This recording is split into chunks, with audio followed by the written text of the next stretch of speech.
啊！你睇下呢隻大蝦，佢居然有半個拳頭咁大，米香，而且係好薄嘅，晶瑩剔透。其實我係想食個生蠔嘅，驚太飽。呢個唔係佢嘅真實嘅份量。哇！早餐啫喎，而家攞命。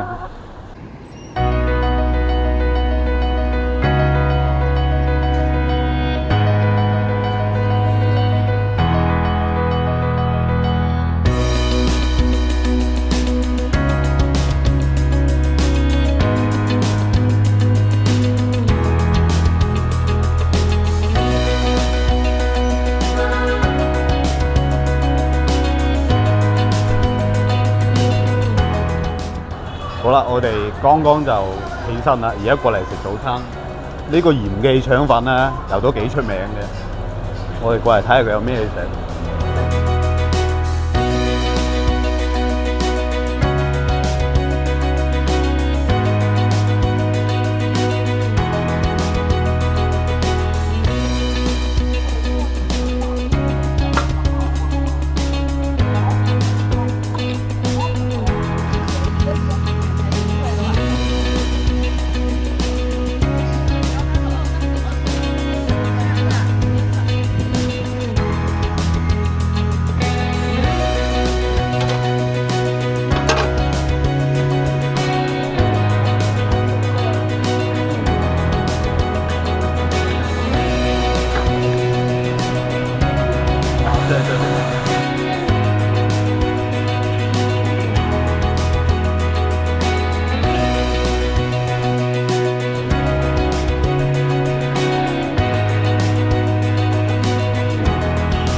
呢個早餐夠晒豐盛，食早餐篤翻支維他嘅檸檬茶。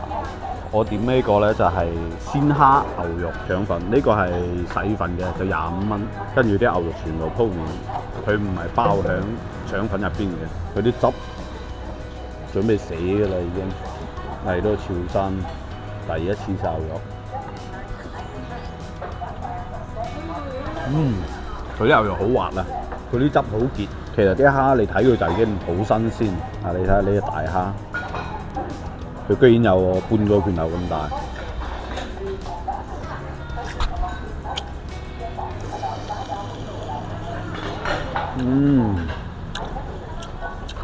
一扯成隻蝦出晒嚟，好鮮甜。哇！啲料超級豪華，我想講腸粉食極都成厭嘅。可能我哋係第一個早上係探店嘅，佢入邊包住咧，除咗啲蛋肉、香菇，仲有啲芽菜同埋啲生菜。個醬汁真係一流，我唔知佢哋點樣做出嚟嘅，剛剛好，佢又唔會好鹹喎。你哋都睇到啦，佢落啲菜咧係一紮一紮咁放落去，所以入邊其實好多菜。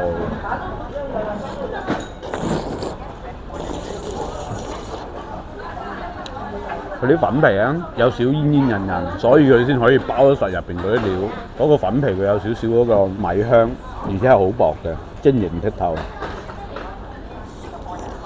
佢食落去嗰時咧，肉味、香菇味、蝦味、牛肉味都有。其實我係想食個生蠔嘅，驚太飽。啲牛肉咧應該係醃過之後咧，你一食落去咧係好滑口嘅，就唔似嗰啲牛肉火鍋咁。因為啲鮮牛肉咧，你就咁冇醃過嘅情況下，你浸落去食咧，佢係會有少少鞋鞋地。但係佢呢啲係醃過之後咧就好滑。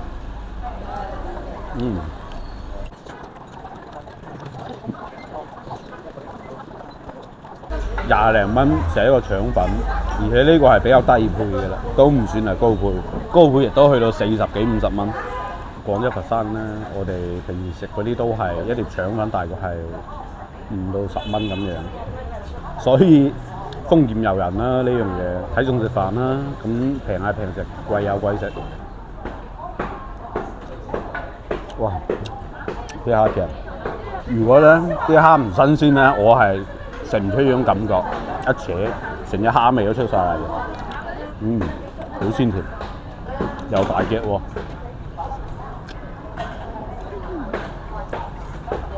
雖然貴係貴啲，但係啊，我感覺上佢對得住呢個價錢。畢竟你有牛肉有蝦，係咪先？仲要咁大碟腸粉，普寧腸粉真係冇得頂。啲牛肉碎都唔好浪費啊，咁好食。而且啲牛肉唔平，我哋大陸嘅話大概係50零60蚊一斤。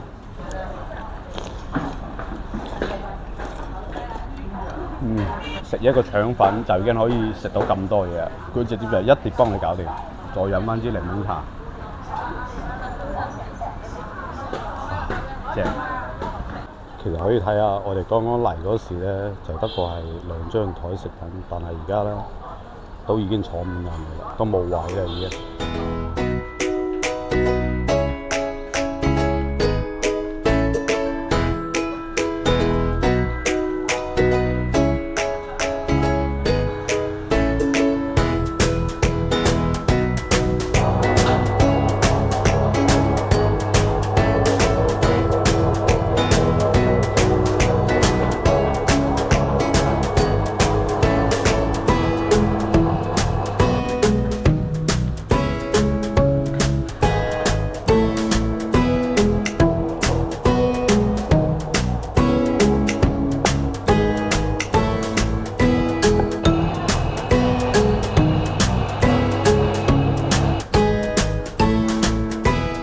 我就要个饺子，然后要个粉肠。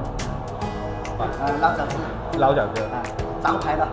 就是说，就单单一份还是怎么样？是啊，单单一份。哦，肉夹在上面。那也可以啊。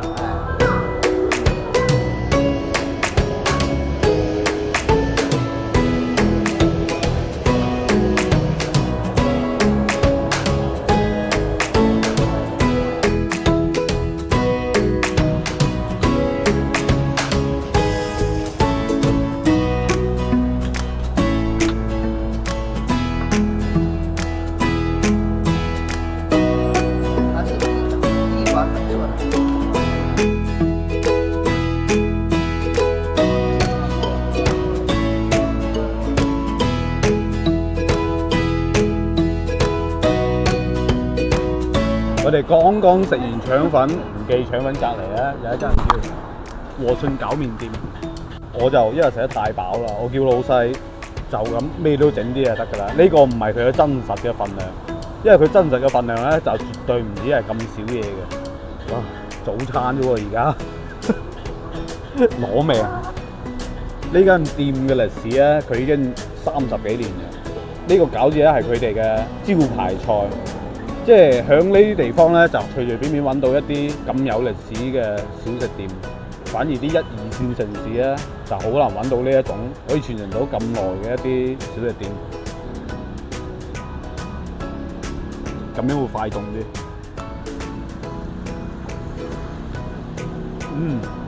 佢啲湯咧就好有嗰個蒜香味，咁多嗰啲肉喺入邊同埋啲內臟喺入邊啦，佢煮出嚟嘅湯咧係特別鮮甜嘅個湯係。佢入邊有嗰個豬肉脯啦、瘦肉，呢個豬腰嚟嘅，咁然之後有粉腸、五花肉啊，仲有啲木耳。咁佢配料咧就有葱啊，同埋芫茜啊，同埋啲炸蒜啊呢啲咁樣，跟住再配埋佢呢個秘製嘅果條湯。潮汕話好似係叫個咪有鬼屌通啊！所以我都好佩服佢哋啲飲食文化。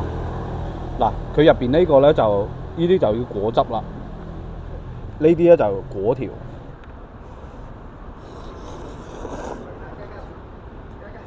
哇！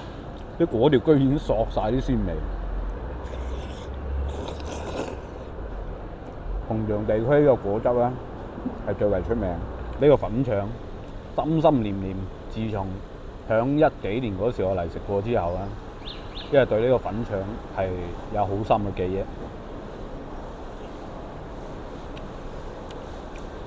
哇！呢個粉腸嗰啲粉喺兩個窿嗰度擠出嚟，好甘香。最終講究嘅都係一樣嘢，新鮮。即係你可以食到啲內臟嗰啲甜味，只要你足夠新鮮嘅話咧。食呢啲果汁咧，嗰啲鮮甜味都出晒嚟啊！如果你落辣椒咧，反而會冚咗嗰陣鮮味就。哦，呢個肉餅其實喺潮汕地區咧，你食好多嗰啲湯粉類啊，佢都會落呢個肉餅嘅，就好緊好實。即係我哋自己整嗰啲咧，就會相對比較鬆散，但係佢呢啲咧就已經壓得好實嘅啦。食落去啊，即係你唔好睇佢呢碗湯白散散，就真係食得出嗰陣鮮甜味。其實咧，佢好多地方咧，佢個名都唔一樣。佢呢個餃子咧，響呢邊就叫餃子啦。我哋響廣州、佛山呢邊咧，呢種叫雲吞。咁上海咧就好似都叫係雲頓，重慶就叫抄手，炒手定抄手？你啊！哇！佢呢度咧個餃子咧就係得一種口味，葱花瘦肉。佢餃子入邊啲肉咧就好飽滿，嗰啲皮夠薄。佢喺後邊有一部機自己打出嚟嘅，佢呢啲唔係買嘅。嗱，你睇下佢啲肉都好新鮮啲肉，有幾多葱花喺度屌個味，哇！一流，加埋啲佢呢度啲醬汁同埋炸蒜，無敵啊！曾經咧喺網上有一個梗，呢個梗咧就係講喺深圳，如果你唔努力咧，就只配食豬腳飯。但係當你有一日你終於唔使食豬腳飯啦，就代表你已經成功咗啦。冇錯，為咗大家可以領略到打工人嘅快樂，下一期咧我哋會直接去到龍江豬腳飯嘅發源地惠來縣龍江鎮。喺呢度咧，我哋將會親身咁體驗最正宗同埋最好食嘅龍江豬腳飯。如果你唔想錯過，記得點讚、訂閱、點埋隔離個啷啷。下期見，拜拜。